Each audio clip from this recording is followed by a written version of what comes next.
बाहर देखिए,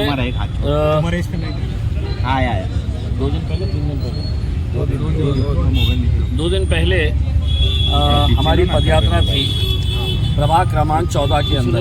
पूरी परमिशन ली गई थी, तो कैसा करना, परमिशन के हिसाब से जो रूट था उसी रूट के ऊपर रैली जा रही थी।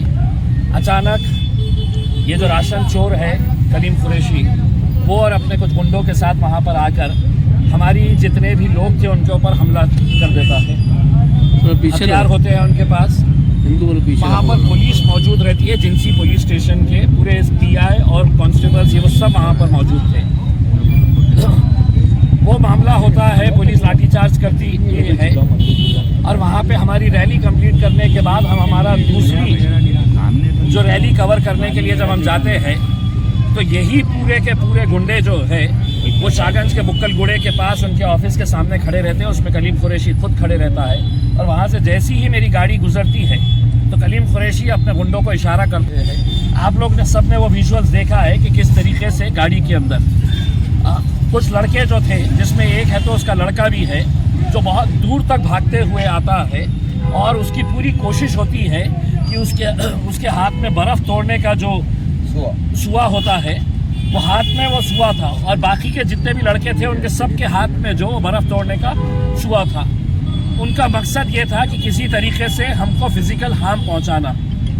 लेकिन हमारा ही एक साथी वहाँ पर स्कूटर से गुजर रहा था और उसने जैसे ही देखा वो स्कूटर के ऊपर से कूद के उन्हें मेरी दरवाजे के ऊपर लटक गया, गाड़ी के चलती गाड़ी के दरवाजे पर लटक गया और उसको किस तरीके से मारा गया। उसके हाथ में फाइटर था, वो फाइटर से उसके पेट पे मारा गया। ठीक है, ये मामला है तो पूरे जितने चैनल से TV चैनल, जितने अखबार है हिंदुस्तान के, सबके फ्रंट पेज के ऊपर और हर चैनल ने हेडलाइन बनाया। आज ये महाशय जो है ये कोर्ट में गए एंटीसिपेटरी बेल मांगने के लिए। कोर्ट ने है तो आयो से कहा कि हमको आपका से चाहिए। 5 बजे तक का टाइम दिया गया कि आप अपना से दें कि इन्होंने एंटीसिपेटरी बेल के लिए अप्लाई किया है करके। जज साहब जो है कलीम कुरैशी साहब और उनके लोगों को बेल ग्रांट कर देते हैं। अब जब बेल ग्रांट की गई तो उसके अंदर सिर्फ एक ही FIR जो जिंसी पुलिस स्टेशन की रैली का था उसके ताल्लुक से बताया गया। उनके सामने ये बताया ही नहीं गया कि बाद में ex-MP इम्तियाज जलील की गाड़ी और उनके साथियों के ऊपर कैसा हमला उन्हीं के लोगों ने फिर से किया, जिसके पूरे विजुअल सारी दुनिया ने देखी है। तो ये मैटर के अंदर ना तो FIR रजिस्टर कर रहे, ये मैटर के अंदर ना तो कोई कार्रवाई कर रहे। हमला किसने करा पूरा वीडियो के अंदर दिख रहा है, गुंडे कौन कौन थे खुला दिख रहा है। लेकिन सिटी चौक कहता है कि नहीं वो जिंसी का इंसिडेंट है, जिंसी कहता है कि ये तो हमारी हद नहीं है, ये तो सिटी चौक की हद है। तो अब हमने ये कहा है कि अगर हम यही हद की लड़ाई अगर लड़ते रहेंगे तो वो बंदे को तो आपको एंटीसिपेटरी बेल मिल गई है और जज साहब इतने मेहरबान कि उन्होंने अगली डेट जो दी है कि पुलिस का से कब आएगा तो 17 तारीख की डेट दी है।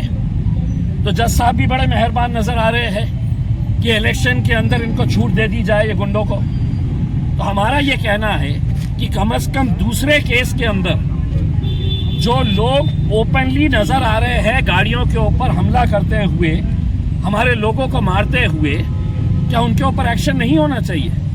क्या एक FIR उनके ऊपर नहीं फटना चाहिए? हमने रिटर्न के अंदर पूरा कंप्लेन बना के दिए क्या क्या हुआ है करके, CP को दिए, DCP को दिए, सिटी चौक को दिए, जिंसी को दिए, सबको दिए हमने। लेकिन क्या वजह है कि इनके ऊपर एक्शन नहीं हो रहा है? अब हमने ये तय किया है कि कल दोपहर में 3 बजे तक अगर इसके ऊपर कार्रवाई नहीं हुई तो कल दोपहर 3 बजे एक भव्य मोर्चा पुलिस के खिलाफ हम निकालेंगे। ये गुंडे मवालियाँ जो है ये पुलिस स्टेशन चलाते होंगे, उसमें इनके संबंध होंगे पुलिस स्टेशन से, क्योंकि राशन का धंधा इनका, हड़प करने का धंधा इनका, पैसे के बल के ऊपर आप कुछ भी करेंगे। और एक लोक प्रतिनिधि उसकी गाड़ी के ऊपर ओपनली हमला होता है और उसके ऊपर कोई दखल नहीं ली जाएगी। आप अगर ये कोई कार्रवाई नहीं करते हैं तो कल इलेक्शन एक तरफ, लेकिन अब जो लड़ाई रहेगी वो पुलिस से हम इंसाफ मांगने के लिए है, तो ये लड़ाई लड़ेगी। हम भी पूछना चाह रहे हैं दूसरी घटना मैं आपको बताऊं कि पुलिस का रवैया कैसा होता है करके। ये जब जिंसी के अंदर मामला हुआ, जिंसी के अंदर ये गुंडों ने तो हमारी रैली के ऊपर हमला किया।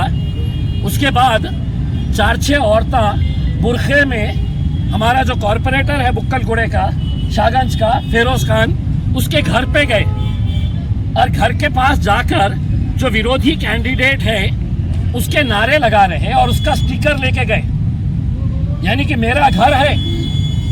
और कुछ लोग आकर है तो बोल रहे हैं कि भारतीय जनता पार्टी का स्टिकर तेरे दरवाजे पे चिपकाने का है। तो 1 घंटे के बाद कुछ बुरखाधारी औरतें वहां पर जाकर फिरोज खान के घर के ऊपर बोल रहे हैं हमको स्टिकर चिपकाना है। उसके घर वालों ने तो विरोध किया कि भैया हम भी उम्मीदवार हैं, तुम हमारे घर के ऊपर क्यों कर रहे हैं। वो औरतें सिटी चौक पुलिस स्टेशन आ जाती है और इमीडिएट तुरंत सिटी चौक पुलिस स्टेशन इतनी मेहरबान कि फौरन कितने सारे लोगों के ऊपर एफआईआर रजिस्टर हो जाता है। हमारे कॉर्पोरेटर फिरोज खान के ऊपर भी, उसके पूरे घर वालों के ऊपर भी और भी कार्यकर्ताओं के 1 घंटे के अंदर जिनसी का झगड़ा होता है।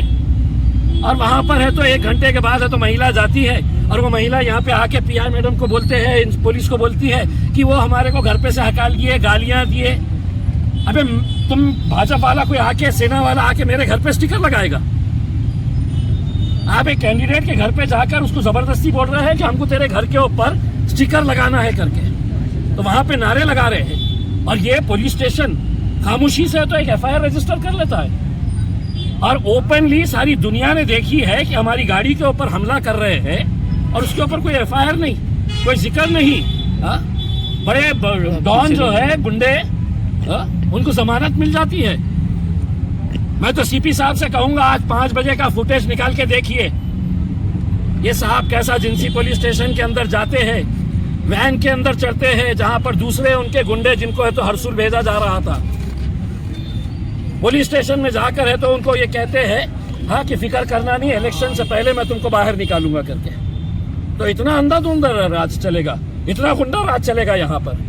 अगर 3 बजे तक अगर नहीं कुछ कार्रवाई होती है तो एक भव्य मोर्चा कल के दिन है तो पुलिस कमिश्नर ऑफिस के ऊपर हम निकालेंगे। हमारी उम्मीद ये है कि आपने खुद से एफआईआर रजिस्टर करके जो गुंडे थे, मवाली थे, उनके सबके ऊपर कार्रवाई होनी चाहिए थी। नहीं करे है, अब आपको करना है करिए, नहीं करना है तो कल से हमारा इलेक्शन हम देखेंगे क्या होता है। लेकिन कल हम पुलिस के खिलाफ है तो एक भव्य मोर्चा निकालेंगे दोपहर में 3 बजे।